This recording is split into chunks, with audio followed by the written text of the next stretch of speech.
पिछले लेक्चर में हमने थॉमस हॉब्स को समझा। हॉब्स कहता था कि अगर गवर्नमेंट ना हो तो दुनिया जंगल बन जाएगी, इसलिए लोगों को एक पावरफुल रूलर की जरूरत है। लेकिन अब सोचिए, क्या हर रूलर को अनलिमिटेड पावर मिलनी चाहिए? अगर रूलर ही जालिम बन जाए तो फिर अवाम क्या करे? यही सवाल एक और फिलोसोफर ने उठाया। उस फिलोसोफर का नाम था जॉन लॉक।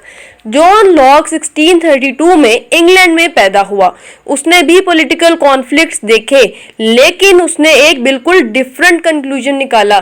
जहां हॉब्स कहता था कि इंसान नेचुरली सेल्फिश और डेंजरस है, वहीं लॉक कहता है कि इंसान फितरतन रीजनेबल और कोऑपरेटिव भी हो सकता है।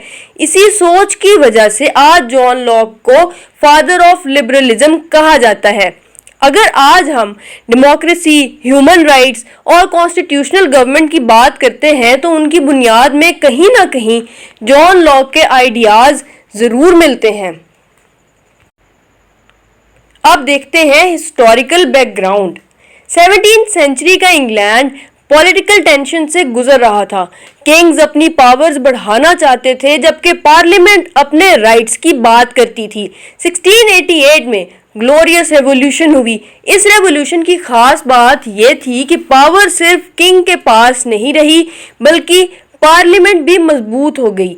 लॉक ने इस चेंज को सपोर्ट किया और कहा, गवर्नमेंट का असल मकसद लोगों पर हुकूमत करना नहीं, बल्कि उनके राइट्स की हिफाजत करना है। उसकी सबसे फेमस किताब टू ट्रीटीज ऑफ गवर्नमेंट है। ये किताब असल में हॉब्स के आइडियाज का अल्टरनेटिव थी। हॉब्स ने स्ट्रॉन्ग रूलर की बात की, लेकिन लॉक ने लिमिटेड गवर्नमेंट की। अब देखें human nature, state of nature and natural rights. अब आते हैं लॉक के सबसे इंपॉर्टेंट कॉन्सेप्ट्स की तरफ। हॉब्स और लॉक दोनों स्टेट ऑफ नेचर की बात करते हैं, लेकिन दोनों की स्टेट ऑफ नेचर बिल्कुल डिफरेंट है। हॉब्स के नजदीक स्टेट ऑफ नेचर में हर तरफ वार एंड फियर था, लेकिन लॉक कहता है कि नहीं, स्टेट ऑफ नेचर में भी लोग फ्री थे, इक्वल भी थे, वो रीजन के मुताबिक डिसीजंस ले सकते थे। हाँ, प्रॉब्लम जरूर थी, लेकिन हर वक्त जंग नहीं चल रही थी। अब सवाल यह है, अगर स्टेट ऑफ नेचर इतनी बुरी नहीं थी तो गवर्नमेंट की जरूरत क्यों पड़ी? यहाँ लॉक एक बहुत इंपॉर्टेंट कॉन्सेप्ट देता है, नेचुरल राइट्स। उसके मुताबिक हर इंसान को कुछ राइट्स मिलते हैं। ये राइट्स किसी किंग या गवर्नमेंट की देन नहीं होते, बल्कि खुदा और नेचर की तरफ से मिले हैं। 3 राइट्स सबसे इंपॉर्टेंट हैं, लाइफ, लिबर्टी एंड प्रॉपर्टी। यानी हर इंसान को जिंदगी का हक है, आज़ादी का हक है और अपनी मेहनत से हासिल की हुई प्रॉपर्टी पर हक है। अब इमेजिन करें, अगर कोई आपकी प्रॉपर्टी छीन ले या आपकी फ्रीडम खत्म कर दे और कोई कोर्ट ही ना हो तो इंसाफ कैसे मिलेगा? इसी प्रॉब्लम को सॉल्व करने के लिए लोग गवर्नमेंट बनाते हैं। यानी लॉक के नजदीक गवर्नमेंट का असल पर्पस लोगों के नेचुरल राइट्स की प्रोटेक्शन है।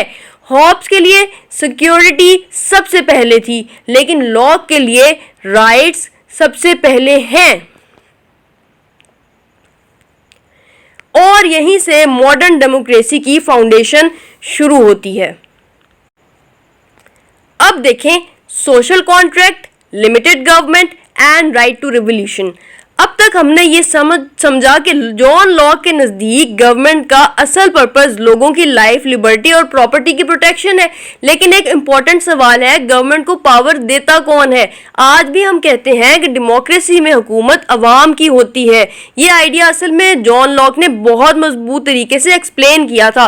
लॉक के मुताबिक लोग अपनी मर्जी से मिलकर गवर्नमेंट बनाते हैं। इस एग्रीमेंट को सोशल कॉन्ट्रैक्ट कहते हैं। लेकिन यहाँ हॉब्स और लॉक का सबसे बड़ा डिफरेंस समझिए कि हॉब्स के नजदीक कॉन्ट्रैक्ट के बाद रूलर ऑलमोस्ट एब्सोल्यूट हो जाता है, लेकिन लॉक कहता है गवर्नमेंट मालिक नहीं, सर्वेंट होती है। यानी गवर्नमेंट लोगों की खिदमत के लिए होती है, उन पर हुकूमत करने के लिए नहीं। उसकी पावर भी अनलिमिटेड नहीं होती। इसीलिए लॉक लिमिटेड गवर्नमेंट का कॉन्सेप्ट देता है, यानी गवर्नमेंट सिर्फ कॉन्स्टिट्यूशन और लॉ के अंदर रहकर काम करेगी। और फिर लॉक एक बहुत रेवोल्यूशनरी आइडिया देता है, राइट टू रेवोल्यूशन। वो कहता है अगर गवर्नमेंट लोगों के नेचुरल राइट्स की हिफाजत करने की बजाय उन्हीं के राइट्स छीनने लग जाए तो लोगों को उस गवर्नमेंट को बदलने का पूरा हक है। सोचिए उस जमाने में ये कितना बोल्ड आइडिया था। जब यूरोप में लोग किंग्स को गॉड्स रिप्रेजेंटेटिव समझते थे, तब लॉक कह रहा था किंग भी लॉ से ऊपर नहीं है। इसीलिए उसके आइडियाज ने बाद में अमेरिका और फ्रांस की रेवोल्यूशंस को बहुत ज्यादा इन्फ्लुएंस किया। अब देखें कॉन्ट्रीब्यूशंस, क्रिटिसिज्म एंड कंपैरिजन। अब देखते हैं जॉन लॉक का सबसे बड़ा कॉन्ट्रीब्यूशन क्या था। सबसे पहला कॉन्ट्रीब्यूशन, उसने नेचुरल राइट्स का कॉन्सेप्ट दिया। आज ह्यूमन राइट्स की जो बात होती है उसकी फिलोसॉफिकल फाउंडेशन लॉक के आइडियाज में मिलती है। दूसरा, उसने कंसेंट ऑफ द गवर्न का कॉन्सेप्ट दिया, यानी हुकूमत की लेजिटिमेसी सिर्फ तब है जब लोग उसे एक्सेप्ट करें। तीसरा, उसने कॉन्स्टिट्यूशनल गवर्नमेंट और रूल ऑफ लॉ को सपोर्ट किया। इसी वजह से आज की मॉडर्न डेमोक्रेसीज लॉक के आइडियाज से बहुत मुतासिर हैं। लेकिन क्रिटिसिज्म भी हुआ। क्रिटिक्स कहते हैं कि लॉक ने प्रॉपर्टी को बहुत ज़्यादा इंपॉर्टेंस दी। कुछ स्कॉलर्स का कहना है कि उसकी थ्योरी वेल्दी क्लास के इंटरेस्ट्स को प्रोटेक्ट करती थी। दूसरी तनकीद ये हुई कि उसके राइट्स प्रैक्टिकल तभी हैं जब स्टेट उनकी प्रोटेक्शन करे। अब हॉब्स और लॉक का कंपैरिजन याद रखिए। हॉब्स कहता है पीस फर्स्ट, लॉक कहता है rights first. Hobbes strong ruler चाहता है, लॉक अकाउंटेबल रूलर चाहता है।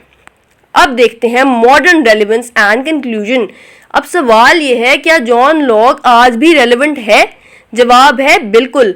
आज दुनिया के बहुत से कॉन्स्टिट्यूशंस में जो फंडामेंटल राइट्स दिए गए हैं उनमें लॉक की सोच नजर आती है।